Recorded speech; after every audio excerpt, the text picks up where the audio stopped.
Shalom, saya ingin menyapa sahabat Hope Channel Indonesia dimanapun Anda berada. Selamat malam dan selamat datang dalam acara Obsesi Hati. Obrolan seputar suami istri yang sehat dan rohani bersama saya, Dian Pangandaheng, yang akan membuka acara ini. Bagaimana kabarnya saudara-saudari yang dikasihi Tuhan? Saya harap kita semua dalam keadaan sehat dan baik-baik saja. Sekalipun kita merasa tidak baik-baik saja atau memiliki masalah dalam rumah tangga, Anda berada dalam acara yang tepat. Karena acara ini akan membahas seputar persoalan rumah tangga yang menjadi narasumber kita pada malam hari ini, yaitu Pendeta Jonathan Kuntaraf dan Ibu Kathleen Kuntaraf. Dan seperti biasa akan dipandu oleh moderator kita, yaitu keluarga Bapak Leo Semampau dan Ibu Fitri Semampau Sitorus.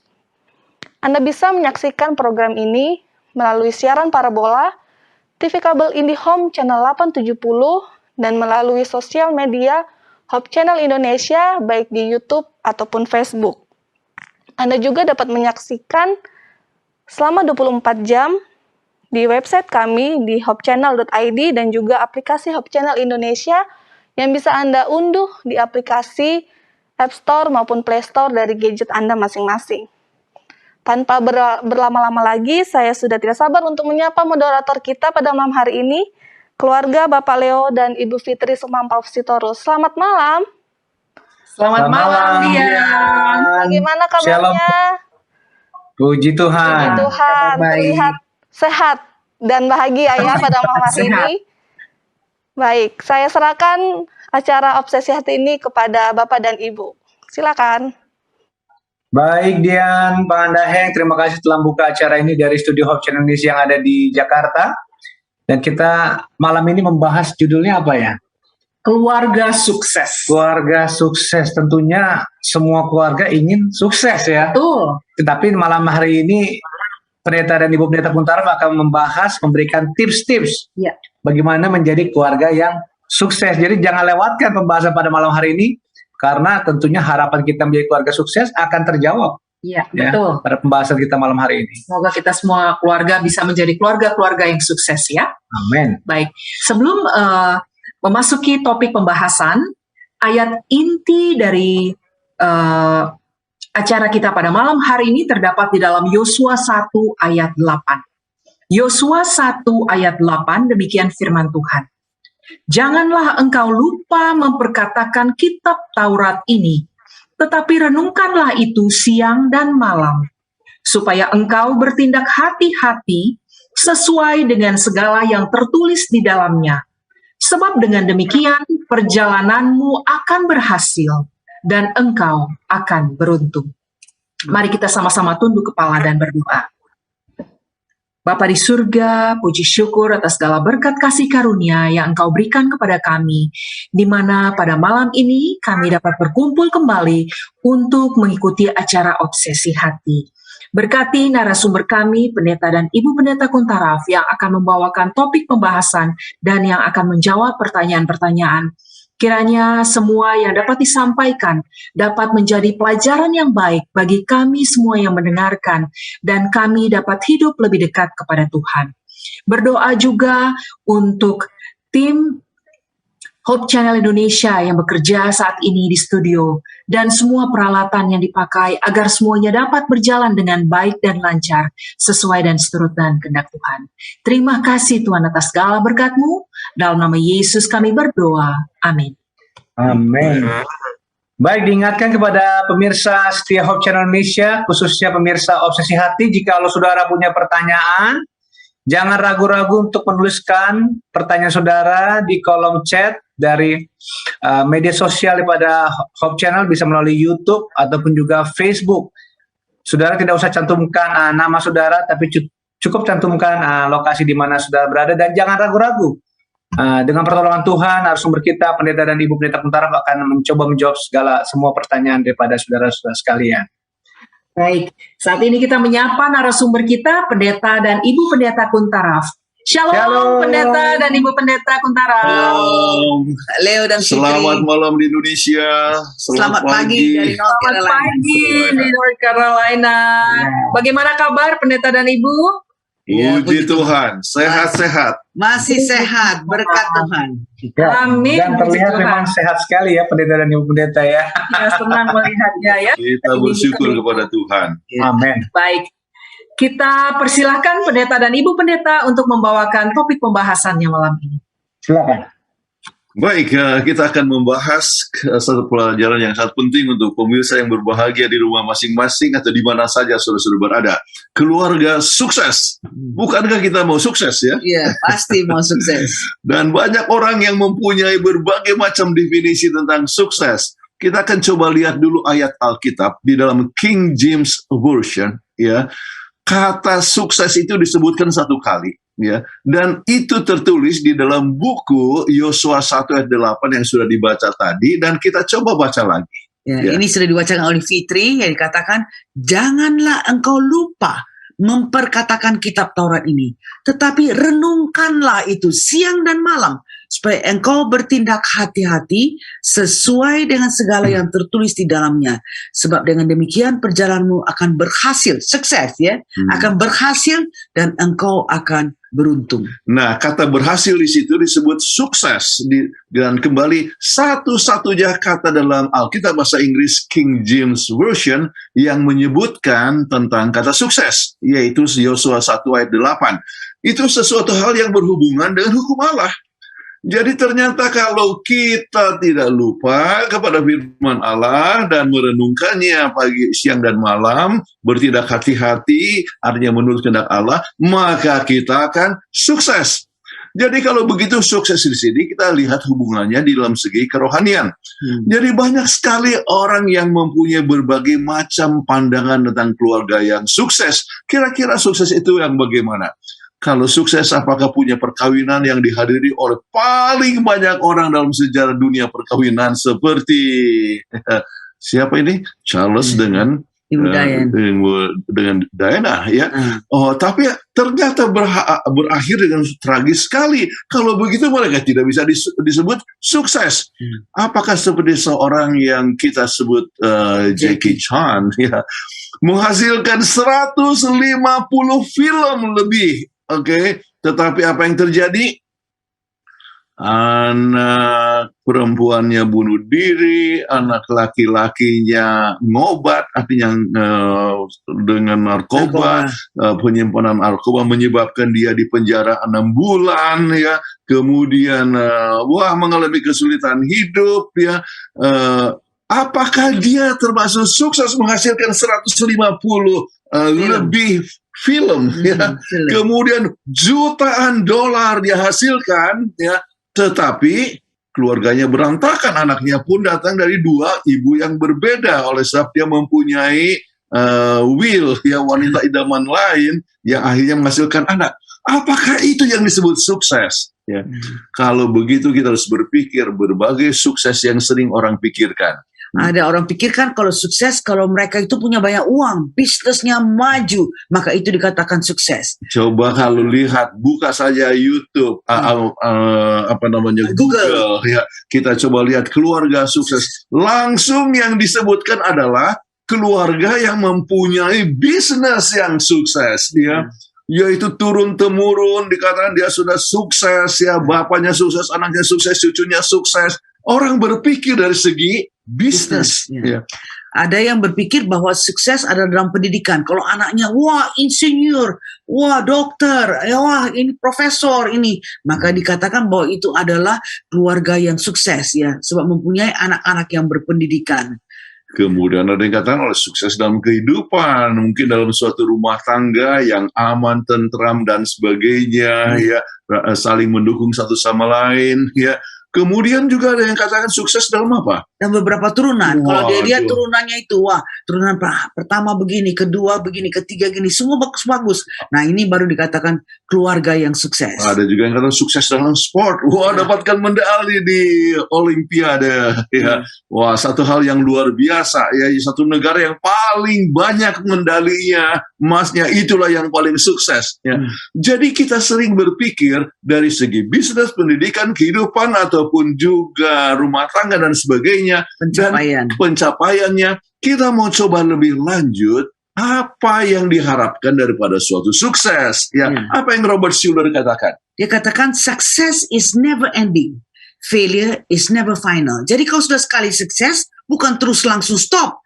Dia akan terus-terus berjalan gini. Tapi biarpun bila mana Anda gagal, ya misalnya gagal dalam keluarga, itu bukan final. Sebab kan Anda mempunyai kesempatan untuk memiliki, mencapai. Kalau Anda dapatkan 10 dalam matematika waktu SD kan sukses. Tetapi kalau hanya di situ saja, ya enggak maju-maju, masih SD ya. Dia harus naik ke SMP. Kemudian kalau matematika, kemudian misalnya aljabar, oh ya sukses. Tetapi kalau hanya sampai di SMP ya itu hanya stop di situ, maka tidak orang tidak akan katakan bahwa dia seorang yang sangat sukses. Tetapi success is never ending. Bahkan sudah selesai sekolah, misalnya dalam bisnis atau di dalam pekerjaan, pelayanan dan sebagainya. Jadi success is never ending. Sukses itu adalah satu perkara yang harus berjalan terus. Kalau gagal, jangan putus asa sebab itu bukan final.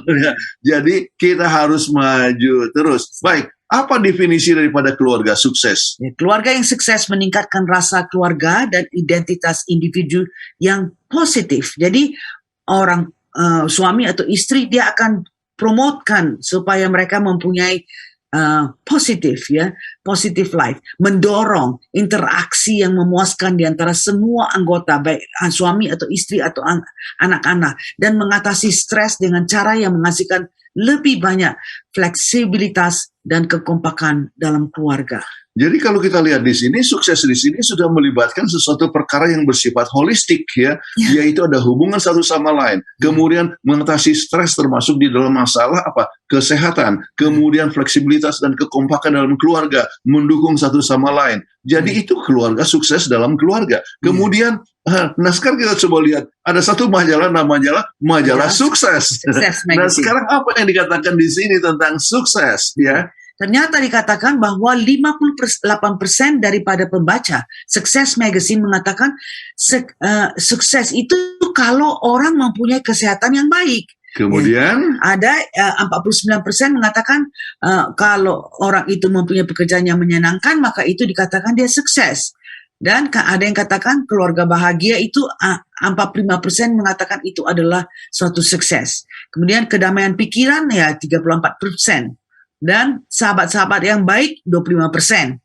Intelligence ya, jadi kalau orang itu ada punya kepintaran cuma 15% yang dikatakan itu sukses. Sebab banyak orang yang intelligent tapi tidak tahu bergaul ya. Ada uang yang terbatas hanya 11%. Jadi kalau itu talenta maka itu hanya dikatakan 7% saja sukses. Nasib baik 6%. Mobil mewah 2%. Ada orang katakan, kalau ada mempunyai Mercedes sudah sukses. Tidak, mereka menilai itu yang hanya punya mobil mewah itu hanya 2% dikatakan sukses. Jadi kalau begitu kita lihat bahwa sukses yang tertinggi yang disebutkan di sini, rumah mahal hanya 1% ya. Baik, jadi kalau berdasarkan itu semua, masalah materi yang banyak orang pikir itu sukses, ternyata menurut majalah sukses itu, itu ternyata itu adalah satu hal yang rendah, tetapi yang utama adalah kesehatan. Jadi orang bisa kerja terus dan sukses kelihatan di dalam banyak hal ya oleh sebab pencapaiannya yang luar biasa, tetapi mungkin dalam kesehatannya buruk tidak disebut sukses. Ya. Nah, pekerjaan dan juga keluarga bahagia itu merupakan satu hal yang sangat penting dalam rumah tangga. Nah sekarang kalau kita mau coba sukses secara holistik, kira-kira apa yang kita harus pikirkan ya? Terus maksimalkan waktu Anda bersama keluarga. Kita harus hadapi itu. Kalau misalnya pulang ke rumah setelah seharian bekerja, ke wastafel penuh dengan piring atau kaos kaki kotor di sofa, itu kan membuat Anda sangat kecewa. Tapi kalau Anda mau sukses, tolonglah satu sama lain. Lihatlah ini wastafel yang penuh dengan piring-piring ya, kotor ya. Bantulah istri mungkin baru pulang kerja tidak sempat untuk nyuci ya, Anda tolong cuci. Saya merasa sangat senang melihat ya, karena di sini kan nggak ada pembantu. Kalau di Indonesia kan banyak pembantu ya, di sini nggak ada pembantu. Jadi kita kalau jaga cucu misalnya kan Patrick anak mantu kami harus jaga malam. Jadi kami pulang, kami pergi ke rumahnya, kami lihat dia belum tidur, dia tidur nanti sebentar sesudah siang. Dia lempit-lempitkan baju yang sudah keluar dari washing machine, ya dari dryer, dia lempit-lempitkan. Jadi kita harus jangan tunggu sampai Andrea pulang, anak kami dulu pulang baru dilempitkan. Kamu ibu rumah tangga kamu yang harus lakukan. Tapi saling membantu, ya. Jadi mengisi satu sama lain. Salah satu untuk sukses secara holistik termasuk menyingkirkan akan gadget ya pada waktu-waktu tertentu. Ada waktu dinas dan sebagainya di mana kita perlu gadget, tetapi tidak selamanya harus itu yang bisa mengganggu hubungan komunikasi dalam keluarga. Kemudian karir tetap harus kita cintai. Artinya kita tetap melaksanakan tugas dengan sebaik-baiknya. Ya. Tapi jangan lupa keluarga. Dan juga harus meluangkan waktu untuk diri sendiri, di mana kita misalnya perlu santai dan sebagainya. Jadi ini satu perkara yang sangat keseluruhan. Baik, jadi sekarang kita mau coba lihat 20 ya tanda daripada keluarga yang sukses. Kembali kita sebutkan sekarang di sini adalah keseluruhan, bukan hanya dalam satu segi ya, tetapi keseluruhan. Yang pertama harus apa? Masing-masing harus tahu peranannya dengan jelas. Jadi kita bisa saling membantu satu sama lain. Oke, jadi peranannya yang jelas, jadi jangan pikirkan bahwa kalau di rumah suami itu jadi bos, tidak, tetapi harus mempunyai peranan satu sama lain. Kemudian keluarga yang berhubungan secara sosial, ya. Jangan menyendiri. Jangan menyendiri, tetapi bergaul dengan orang lain dan juga satu sama lain. Kemudian anak-anak bebas untuk mengungkapkan pendapat mereka, orang tua pun mendengar, ya. Jadi satu perkara yang sangat penting bahwa keluarga itu adalah yang saling memperhatikan satu sama lain. Social. Dan yang ketiga, mereka melihat gambar yang luas. Jadi kalau dia lihat sesuatu yang terjadi itu jangan fokus kepada perkara yang terjadi, tapi cobalah kita lihat apa background-nya. Supaya kita jangan terus langsung ambil kesimpulan yang salah. Oke, kita ambil contoh ya. Di sini ya dikatakan bahwa kasih itu memperluas kita punya perspektif. Broadens your perspective. Ya, baik. Misalnya Anda lihat lukisan ini, wah, apalagi dia sedang marah kan? Ya, itu adalah lukisannya bahwa dia sedang marah. Coba perluas lukisannya itu. Ya. Oh, rupanya dalam penjara. Pantaslah dia Jadi marah. pantaslah dia sedang marah, kesal sekali dia harus dipenjara. Nah, sekarang kita coba perluas lagi dia punya gambaran. Oh, rupanya apa? Oh, lagi dibikin film. Rupanya kalau gitu sedang pura-pura. Mereka sedang acting jadinya. Jadi kita perluas punya perspektif sehingga ya kalau umpamanya suami marah atau istri marah, oh mungkin lagi kurang sibuk, tidur tadi sibuk atau kurang tidur tadi malam, office, ataupun mungkin dimarah oleh bos ya. Jadi kita perluas, jadi jangan langsung oleh sebab suami marah langsung kita balas dengan marah. Itu marah ya, 2 minggu depan kita akan membahas mengenai masalah soal ini tentang aktif dan proaktif ya, proaktif dengan reaktif ya dan sebagainya. Baik, kita coba lihat ya faktor yang keempat ya, kita untuk melihat tanda daripada keluarga yang sukses adalah mereka yang tahu untuk menyesuaikan diri. Apakah suami dan istri tahu menyesuaikan diri, dan itu menunjukkan bahwa itu adalah satu rumah tangga yang sukses. Latar belakang kita masing-masing berbeda, ya. Suami dan istri pun datang dari keluarga yang berbeda, tapi kita harus tahu untuk menyesuaikan diri. Ya. Kemudian kita lihat yang kelima, ya, keluarga yang mendorong satu sama lain, bukan menjatuhkan satu sama lain, tapi you encourage one another supaya pasangan kita itu mempunyai self-esteem yang tinggi. Begitu juga anak-anak, jangan dibilang sama sekali dikatakan, oh kamu memang bodoh. Ya, ini aja nggak bisa. Masa begini aja nggak bisa? Orang tua harus selalu mendorong ya. Oh ya, ini cukup baik, tapi akan bisa lebih baik lagi. Ya, kalau belajar lebih banyak ya. Kalau misalnya ada pertanyaan ya jawab. Kemudian kalau misalnya perlu pertolongan, orang tua harus siap mendukung akan anak. Ya. Begitu juga antara suami dan istri. Istri akan mendukung akan pekerjaan suami ataupun karir suami. Ya. Jangan hanya memikirkan dirinya. Kamu tidak pernah ada waktu sama saya. Ya. Dan sebagainya. Tetapi memberikan dorongan satu sama lain. Faktor yang keenam. Yang keenam kita lihat dari keluarga yang sukses itu mempunyai keluarga yang seimbang antara aku dan kita.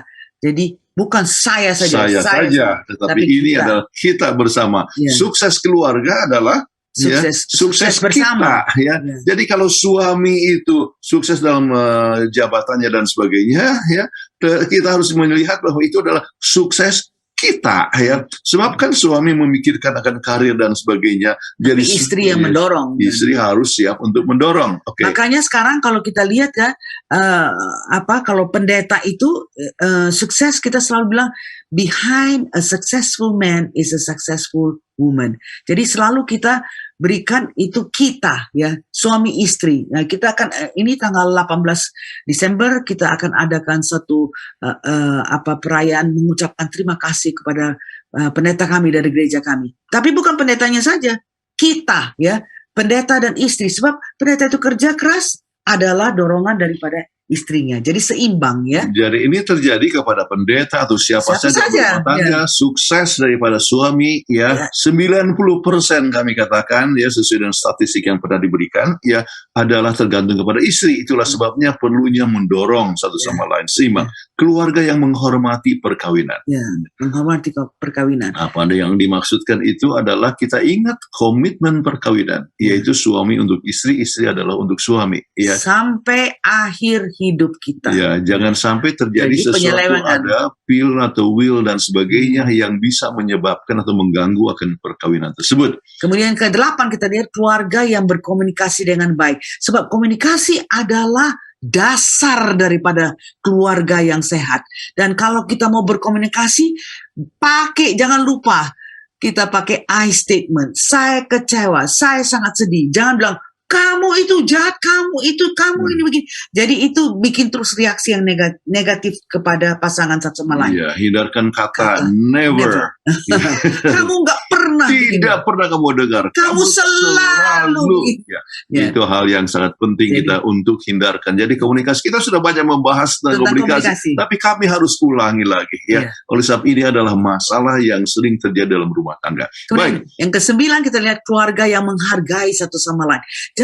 Jangan menghina ya. Ada orang yang kadang-kadang saya kasihan dianya, istri saya, dia tengoklah orang itu gendut, tengoklah istri saya, lebih lagi itu kayak gentong. Itu kan tidak menghargai ya. Istri pun mungkin ketawa, tapi ketawanya itu sakit ya. Jadi kita harus menghargai satu sama lain. Jadi menghargai ya, termasuk latar belakang daripada istri. Jangan coba menghina ya, kamu memang dasar orang kere ya, atau berdasar kamu. Disebutkan latar belakang nenek moyangnya yang sudah meninggal pun disebut-sebutkan. Itu adalah satu hal yang harus dirasakan, menghargai satu sama lain. Terus kemudian keluarga yang punya komitmen. Ya. Komitmen itu ditunjukkan dengan waktu. Ya, sebab waktu adalah sebagian penting daripada hidup, atau waktu itu adalah kehidupan ya. Jadi kalau kita tidak punya waktu ya, artinya sama seperti kita sudah mati. Itulah sebabnya waktu satu sama lain itu penting. Komitmen, janji misalnya untuk pergi berlibur, janji untuk makan bersama harus dipenuhi oleh sebab komitmen daripada suami istri ya. Baik, kemudian kita pernah singgung mengenai masalah sukses daripada orang yang lebih kurang 700 orang ya. Dan apa yang menyebabkan mereka sukses? Pengalaman masa kecil, apa yang telah membentuk mereka sampai sukses sebagai politician, sebagai saintis, ilmuwan, pengarang, bintang film, pahlawan dalam olahraga. Ternyata mereka pernah melalui trauma, sebab mereka kan ada yang dari keluarga miskin ya. Mereka banyak yatim piatu, tetapi bisa sukses. Apa yang menyebabkan sukses?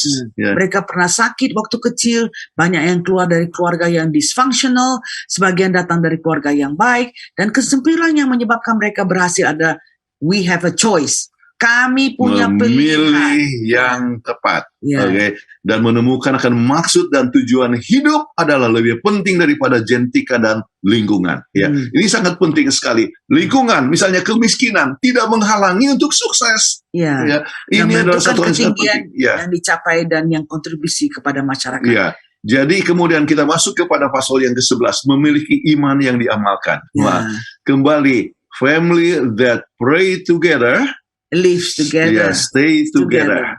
Jadi berdoa bersama-sama, belajar firman Tuhan iman sama-sama yang sepenuhnya kepada Tuhan, itu sangat penting sekali. Makanya kami memberikan Yosua 1 ayat 8, tanda daripada sukses adalah tidak lupa kepada firman Tuhan, merenungkan akan firman Tuhan dan mengamalkan firman Tuhan.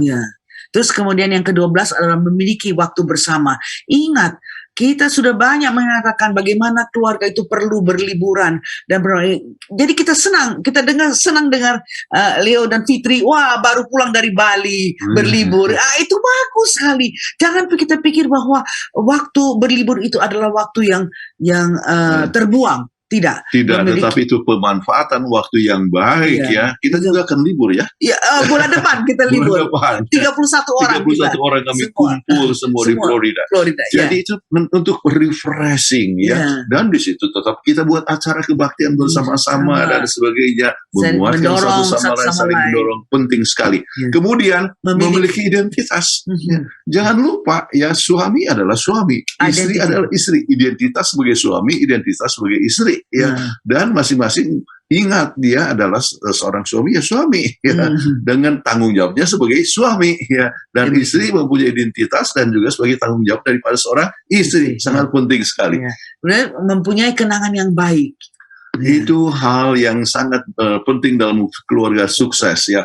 Melihat kepada masa ke belakang, waduh, waktu masa muda dulu ya.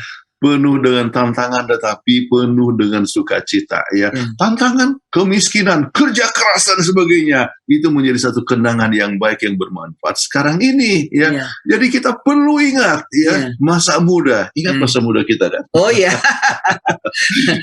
Kemudian kita harus senantiasa makan bersama ya.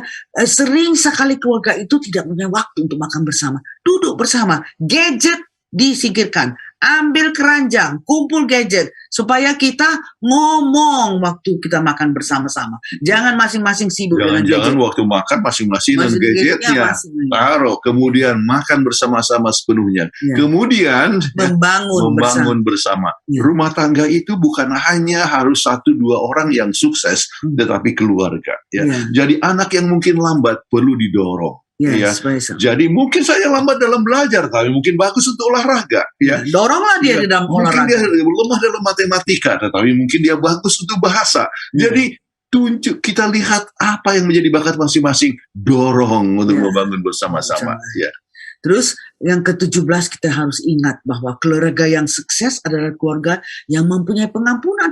Kita ada pernah dengar keluarga sampai berapa tahun nggak ngomong-ngomong. 7 tahun suami istri tidak ngobrol. Bayangkan, tidak ngomong. Ya. Tidak ada pengampunan sama sekali. Ada orang tua tidak mengampuni anak. Anak tidak mengampuni orang tua. Satu hal yang sangat menyedihkan sekali. Setiap ada masalah, selesaikan, harus siapkan pengampunan sebelum matahari terbenam. Sebab kalau enggak matahari terbenam, kita nggak bisa tidur, kita jadi di-haunt ya, selalu hantui dengan orang-orang yang kita tidak mau mengampuni. Jadi kemana makan pun nggak enak, kita selalu ingat dia, apapun pergi jalan nggak enak, mau pergi ke kantor pun, lewat rumah itu nggak mau, biar kita keliling, pokoknya kita tidak mau lewat. Jadi pokoknya kita yang siksa. Makanya Tuhan katakan harus mengampuni 70 kali 7, jadi 450 kali, berarti unlimited forgiveness. Baik, kemudian keluarga yang memiliki kegigihan. Ya. Jadi ada beberapa pertanyaan yang ditanyakan minggu yang lalu atau 2 minggu yang lalu, bagaimana saya akan bisa bahagia sementara saya ini artinya untuk makan saja susah dan sebagainya. Ingat, kita harus gigih ya. Bekerja, anak-anak didik waktu kerja, dan saya ceritakan pengalaman pribadi bagaimana waktu kecil pun SD saya sudah mulai jual-jual kue. Waktu SMP saya mulai tagih-tagih rekening ya. Jadi SMA mulai jual buku ya dan sebagainya. Jadi perguruan tinggi juga begitu. Kita harus gigih ya. Kalau gigih maka kita akan bisa mencapai apa yang kita harapkan ya. Terus ada waktu terpisah dari teknologi. Apa maksudnya? Jangan, ini ada waktu kita terpisah dari kita punya gadget. Jadi waktu di mana kita sisihkan ini, kemudian berbicara bersama-sama ya. Jadi walau misalnya sudah berada di tempat tidur, ada apa yang disebut pillow talk.